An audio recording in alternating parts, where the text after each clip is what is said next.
Con el perdón de ustedes los voy a hacer famosos. No quería decirles que yo soy muy chismoso. El chismesazo. Ya, mijo, ya. Muy bien, ya, mijo, ya. Verás, primera cosa que quiero decirles es que el día de hoy hemos puesto en conocimiento de la ministra del Interior de la Fiscalía General del Estado las amenazas en mi contra y en contra de mi familia. Quiero ser muy claro con esto, mis queridos chochólogos. El día de ayer nuevamente un mensaje de texto a través de WhatsApp fue receptado por un familiar en el que nuevamente insisten, sin malas palabras ni mucho menos, insisten en pasarle el recado a este servidor que se está dirigiendo a ustedes. El código, ya tenemos el número telefónico, ha sido puesto en conocimiento de las autoridades. Es un código de origen colombiano. Así como la persona que llamó a través del teléfono es de origen colombiano. Recalco nuevamente, señora Fiscal General del Estado, doña Lady Diana Salazar Méndez, señora Mónica Palencia Irene no sé qué. Pues Diosito, ¿qué ha de ser? Están esperando que suceda una desgracia para actuar. Hay 3 denuncias en total que hemos presentado, porque adicionalmente soy funcionario, soy servidor público y por fuera de mi jornada laboral cumplo estas actividades de periodista. Y junto con la persona que trabajo, la legisladora Palacios, también se han interpuesto las denuncias del caso por el presunto delito de intimidación. Palacios tiene una denuncia y hoy ya tengo 2, voy acumulando denuncias. Y hasta el sol de hoy, ni me llaman a rendir versión en mi primera denuncia del año 2023. Y en esta, hasta el sol de hoy, la Fiscalía General del Estado se pronuncia. Espero yo que el sistema encargado de proteger a las víctimas haga y cumpla sus actividades en la inmediatez que es necesario para precautelar la vida de este servidor y de su familia. Caso contrario, el pueblo ecuatoriano será el encargado de juzgarlo. Muy bien. Dicho esto, mis queridos amigos, en las últimas horas el presidente Novita ha vuelto a demostrar su incapacidad para gobernar este pequeño terruño. Primero, porque metió las patas, metió las de andar en el ámbito comunicacional. Y segundo, porque valió 3 hectáreas de lo que ya tú sabes con sus promesas de campaña. Vamos por lo primero. Vamos por partes, mis queridos chochólogos. El periodista John Lee Anderson presentó una crónica el 17 de junio de 2024 en el medio de comunicación New Yorker. Una vaina de 34 hojas. ¿Ya? Lo presenta en el New Yorker. Titulado, póngale en pantalla a mi querido DJ J. La arriesgada guerra de Ecuador contra los narcos. Ahí está, ahí aparece en pantalla. Ustedes pueden darle clic y ven en New Yorker. La arriesgada guerra de Ecuador contra los narcos. Obviamente está en inglés, ¿no? Pero yo sé que como ustedes son astutos van a poderle traducir inmediatamente y leer. ¿No es cierto? Entonces, este man el periodista John Lee Anderson anduvo de arriba abajo con el presi Novita para ver qué mismo hace este gallo, ¿no? Para ver si hace algo, pasa rasking, webbing, no hace nada, solo se toma las selfies, pasa guaspeteado, chuchacón, pidiendo, no sé, salandrius, alguna cosa, ¿no? Entonces, este colega, John Lee Anderson, retrató de esta manera uno de los mega operativos de Novita. Obviamente no vamos a abordar las 34 hojas porque no nos va a alcanzar el programa. Pero hay algunos detalles en la construcción de esta crónica, de este trabajo periodístico, que a nosotros nos permite interpretar, ojo con esto, que este pana del Novita está medio deschavetado. Él y su gobierno, delirios en torno a la gestión y al poder. Fíjense ustedes, cito textual. La redada a la que íbamos estaba a una hora de distancia, en Guayaquil. el centro comercial de expansión del país del narcotráfico. Aterrizamos en una base militar y viajamos en convoy a un barrio polvoriento, a las afueras de la ciudad. Allí había escuadrones de oficiales militares y policiales, manteniendo a raya a los curiosos. Puro sapo. Resultó que la redada ya había tenido lugar y que en un cargamento de drogas y armas había sido dispuesto como una exposición al aire libre, como para decir, este pechito andino hizo eso, ¿no? Junto a él, 17 hombres detenidos estaban alineados de rodillas, con un oficial de seguridad enmascarado detrás de cada uno. La mayoría de los detenidos miraban dócilmente hacia la acera, pero algunos miraban hoscamente a los miembros del séquito presidencial. Noboa, con casco y chaleco antibalas, permaneció un momento en silencio y contempló a los detenidos. Luego, seguido por los fotógrafos, recorrió las drogas y las armas confiscadas, evaluándolas con severa mirada. En menos de media hora, estábamos de regreso en el convoy y luego en el avión presidencial. O sea, rápido fue esta vaina. De regreso a Quito, considerando que se habían desplegado más de 1000 policías y militares, los resultados de la operación parecían modestos. 52 kilos de cocaína. Para 1000 policías y militares. Con razón no me quieren dar protección. Algunas armas y una fila de detenidos. Pero Doménica Suárez y su equipo estaban ahí salameramente, redactando un comunicado de prensa que lo convertiría en una noticia importante. Noticia importante, 50 kilos de cocaína, qué bestia. Y las 24 toneladas de la chanchera en los ríos. Nanay, hasta ahorita ni se sabe. En cuestión de horas, los medios ecuatorianos encabezaban informes sobre la mega operación del gobierno. Una redada con un infame complejo de viviendas, en un infame complejo de viviendas en Guayaquil controlado por una pandilla llamada Los Tiguerones, los Grandes Tigres, cerca del cual recientemente se habían encontrado varios cuerpos desmembrados de víctimas postrados en la vereda. Las historias coincidieron con fotografías de Noboa con su casco, luciendo decisivo en medio de la acción. Díganme ustedes si esto no es marketing, no es publicidad, no es simplemente vender bambalina. Por eso yo insisto en esto, o sea, tengan ustedes el criterio justo y necesario para identificar la bambalina. Es bambalina. Bambalina. Mijo, bambalina. Es una crónica muy amplia, ¿no, mis queridos amigos? Así como el recorrido que hizo el periodista con nuestro querido Prezi. En algún cambio de tiempo de esta historia, el periodista le consultó sobre su admiración política por los líderes de la región. A Novit.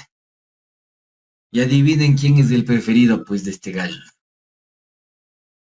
Nada más y nada menos que Luis Ignacio Lula da Silva.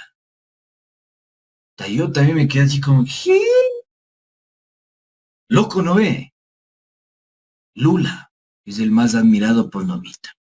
Mientras que a Milei y Bukele les dio como a rata en balde, mis queridos chocholos. Dijo lo siguiente, cito textual, en relación a Milei, por ejemplo, a Bukele, por ejemplo.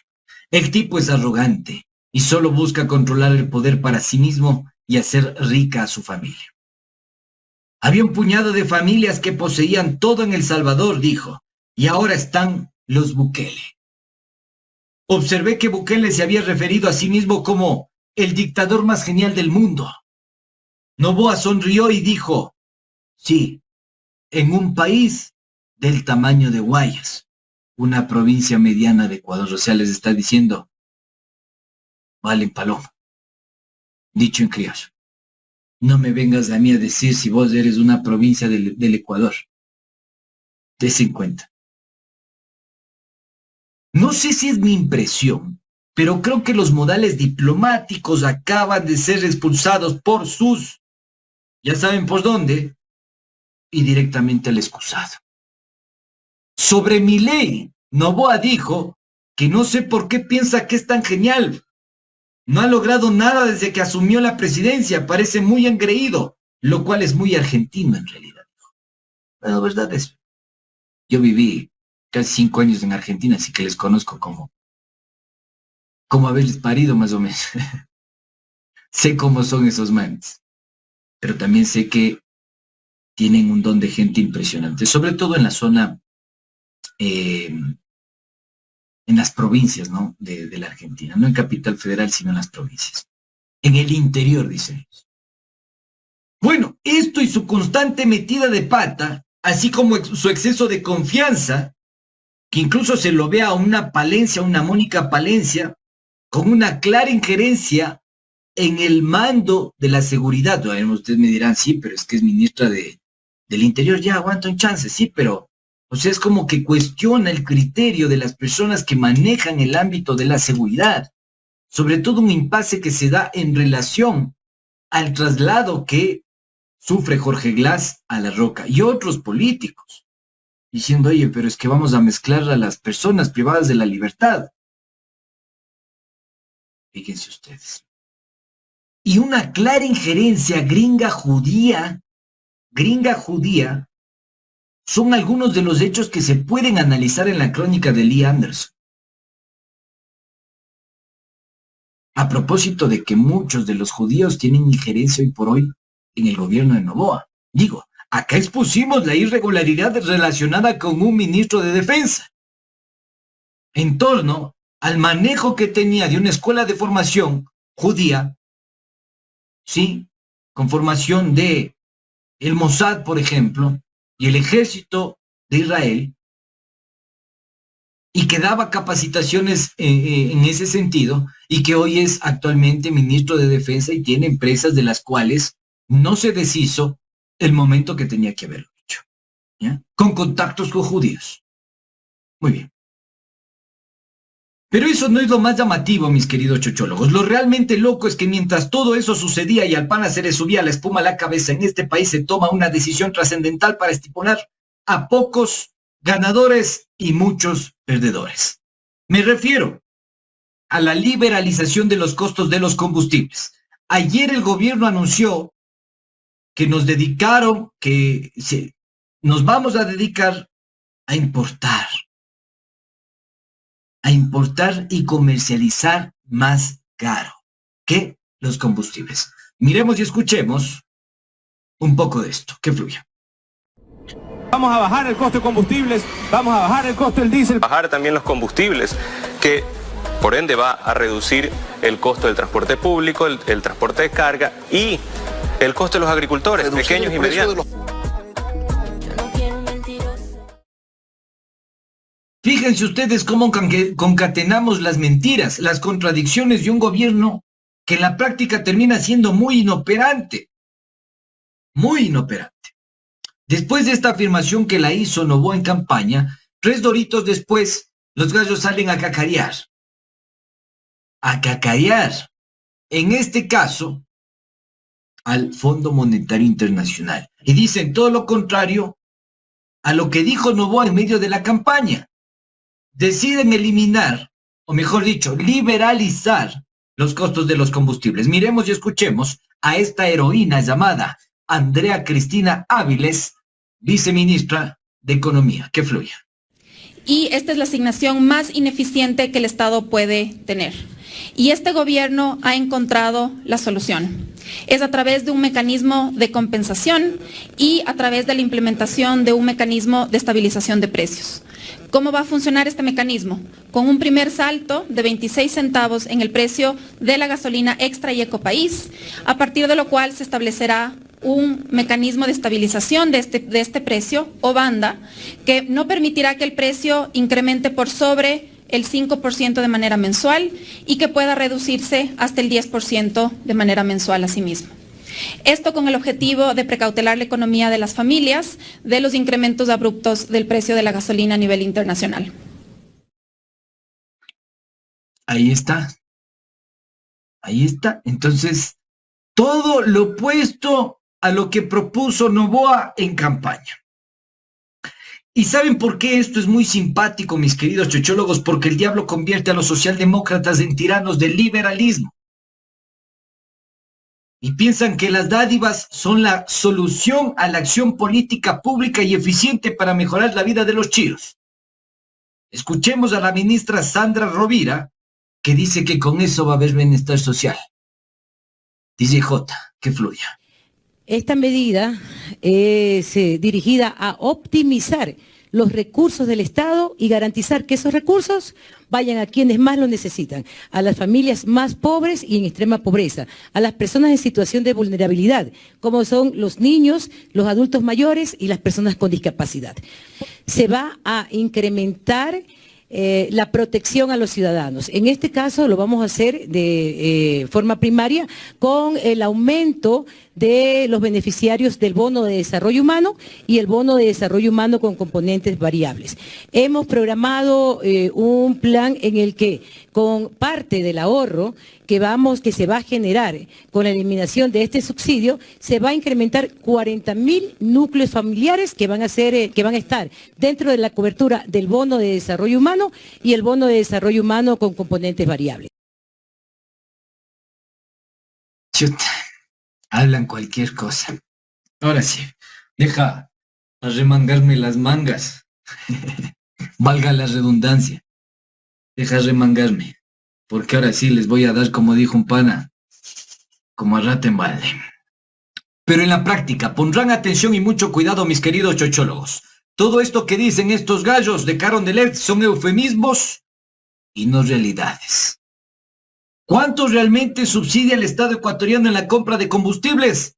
Primera gran pregunta. Tenga la gentileza de aclarar, porque en la rueda de prensa no dijeron absolutamente nada de esto. Tiran cifras al azar. 1.600 millones de dólares. No, ese es el valor de la importación de combustibles.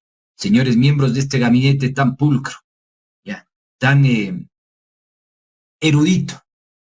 Oigan, pregunto, ¿no es más fácil hacer una refinería de petróleo en este país que seguir importando combustibles que sigue de alguna forma expoliando la economía nacional? Por ejemplo, no precisan en la rueda de prensa cuánto gasta el gobierno en la cobertura del Estado, tomando en consideración que existen 4 fases en el ámbito petrolero: producción, transportación, refinación y comercialización. ¿Cuántas fases de estas que acabo de mencionar han sido cedidas por el propio Estado a los sectores privados? Ah, y ahí vas a ver el business, el negocio. Señor ministro Roberto Luque, precisa esta pregunta también. En los precios de venta de cada uno de los combustibles, ¿qué valor y qué porcentaje se destina para pagar la carga de petróleo? ¿Y por dónde está yendo? ¿O no se acordaron todavía del escándalo en Flopec? Hay que transparentar los costos de producción de las gasolinas, mis queridos chochólogos, considerando que el petróleo y la renta del petróleo son ecuatorianos. El ministro Vega ha dicho que al Ecuador le resulta más barato importar gasolinas que procesarla localmente. Tamaño, estupidez y ridiculez. Perdón la expresión, pero es que es así. Sin embargo, voy ahora a demostrar. Los datos matan los relatos, mis queridos chochólogos, datos oficiales. Según el análisis del sector petrolero del Banco Central, del último trimestre de 2023, tenemos una producción promedio diaria de 383.000 barriles, lo que nos da un estimado al año de 36 millones de barriles. Esa producción representa un valor de 1.424 millones de dólares. La producción de ese combustible, de ese crudo. Mientras que la importación de 90 millones de barriles de combustible nos sale por un valor de 6.000, escuchen bien, 6.823 millones de dólares. Yo pregunto, ¿no es mayor 6.823 millones de dólares a 1.424 millones de dólares? Entonces, ¿por qué nos va a salir más barato producir? Pues vea, ministro. Solo hay que aumentar la capacidad. Por supuesto que la inversión inicial tiene que ser fuerte, pero para eso obtiene a los fondos monetarios, a los contingentes internacionales, a los que depositan en el desarrollo nacional, los famosos acreedores. A eso se suma, mis queridos amigos. Pongan atención, por Dios, esto es clave para comprender que no se trata del retiro del subsidio a los combustibles, sino la liberalización de los precios de los combustibles para que el privado gane más muyapa, kushki y money. A eso se suma, mis queridos amigos, que el decreto ejecutivo 327, ¿sí?, del señor del pasito del robot, estableció la eliminación total del ISD para la importación de combustibles, incluidos los biocombustibles y el gas natural. Esa es una forma de subsidiar al sector privado. Pregunto, señor ministro, ¿eso no es distorsionado? O sea, ¿no se acuerdan de esta noticia, mis queridos chochólogos? Póngalo en pantalla, mi querido DJ Jotas, que incluso lo reportó el diario Primicias. Pongan atención a esto, amigos, les ruego, por favor, mucha atención a este asunto. En octubre de 2021, ya se autorizó a 6 empresas privadas, la importación de combustible y gas. El Ministerio de Energía autorizó a estas 6 empresas, Agnamar, Corpetrolsa, Oceanband y Marsan, para la importación, autorizó la importación de combustibles derivados de petróleo. Eso antes era monopolio exclusivo de Petroecuador. Incluso les dijo, vean, importe nomás. Y además, utilice la infraestructura de Petroecuador. Y bótenos ahí unas chauchitas nomás, ya. ¿Se dan cuenta? ¿Quieren saber cuánto pierde el país por la eliminación del impuesto a la salida de divisas a favor de las empresas que importan combustibles? Porque les quitan el impuesto a la salida de divisas, les quita el monopolio del Estado de la importación del combustible y les facilitan el uso de nuestra infraestructura pública. Recuerden que la reducción fue gradual, del 5 al 2%. Solo en el año 2024 la empresa Agnamar, una de las beneficiadas, sacó $6.6 millones de la economía. Tenga la gentileza, mi querido DJ J. Solo una de las empresas sacó $6.6 millones de la economía nacional. Eso que aparecen en pantalla sumen todos los años, desde el 2017. Tranquilamente hablamos de centenas de millones de dólares que salieron de la economía nacional. Vamos con otro ejemplo, mis queridos chochólogos. La empresa Corpetrolsa, que sacó de la economía $3.8 millones. Fíjense cómo se dedican a la importación. Ni siquiera impuesto a la renta pagaron en el año 2020. Entonces, que a mí no me vengan a decir que esto es para beneficiar a los chiros, a los pobres, a los lumpen, al vulgo, al pueblo, al yamingo, al chochólogo de a pie. Eso es querer escupirte en la cara y decirte que te están lavando. Les recuerdo que esto se viene arrastrando desde el decreto ejecutivo 1158 de septiembre de 2020, con el señor del arroz con huevito, es decir, el señor del arroz con huevito que le arrebató el monopolio de la importación a Petroecuador, el señor del pasito del robot, don Giselazo, que vino y le dijo, facilitemos la importación de estas privadas y encima dejemos de que utilicen la infraestructura de Petroecuador. Si se dan cuenta, amigos míos, quién gana y quién pierde con la liberalización del costo del combustible.